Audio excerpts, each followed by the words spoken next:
بالکل ابتدائی وحی میں سے ایک وحی، یا ایھا المدثر قم فانذر وربک فکبر وثیابک فطہر، اے کپڑا اوڑھنے والے کھڑا ہو جا اور آگاہ کر دے۔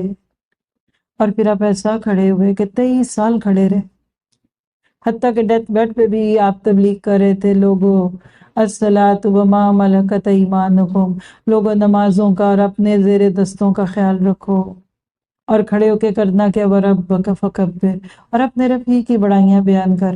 یعنی اس جگہ بیٹھ کر اپنی بڑائیاں نہیں کرنی، اللہ کی بڑائیاں بیان کرنی ہے۔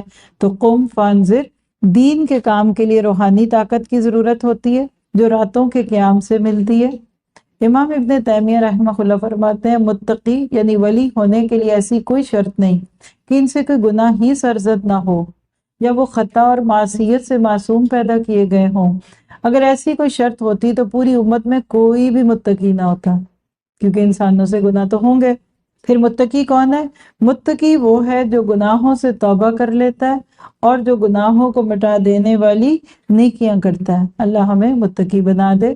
پھر دائی دین کو اپنا دامن بھی ہمیشہ پاک رکھنا چاہیے، کوئی ایسی بات جس سے کوئی دھبا لگ جائے اور لوگ دین سے دور ہو جائیں وہ نہ کیجیے، کیونکہ وَثِيَابَكَ فَطَهِّرْ، اپنے کپڑوں کو پاک رکھا کر، ناپاکی کو چھوڑ دے اور احسان کر کے زیادہ لینے کی خواہش نہ کر، اور اپنے رب کی راہ میں صبر کر، یعنی صبر کا بھی شکوہ نہ کر، گلہ نہ کر، ہائے یہ ہائے وہ نہ کر۔